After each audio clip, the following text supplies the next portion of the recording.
Hey, welcome guys. So let's solve this 1051 height checker.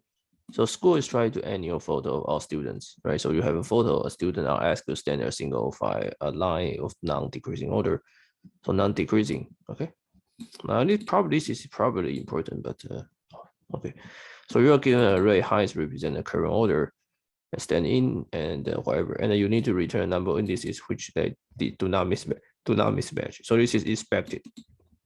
Okay, so 1, 1, 4, 2, 1, 3. If you sort it, you get 1, 1, 1, 2, 3, 4. So you get a mismatch. There are 3 mismatch. And for this one, everything's mismatch, so you get 5. And for this one, it's not mismatch. Everyone is perfect. Okay, so the very simple way is to just sort it this original height and then go through the array, right, and get an answer. Okay, so this will be n log n, right? Because you use the sorting, so n log n. But you can see this problem is basically only 100, right? So the standard approach, when this is very small, you can use the counting sort, right? You can use the counting sort.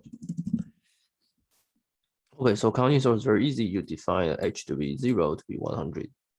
0 and 1 because you have 1, and then you start from the heights and you count how many different heights with the same height. So for example, there will be 3, 1 and 1, 2, 1, 3, 1, 4.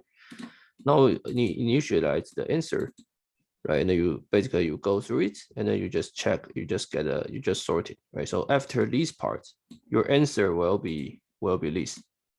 Your answer will be expected, right? So this one is answer will be expected. So this is just the standard counting sort. Okay, so now you compute the length and define the answer to be 0 and go through each one by one. So this is linear time.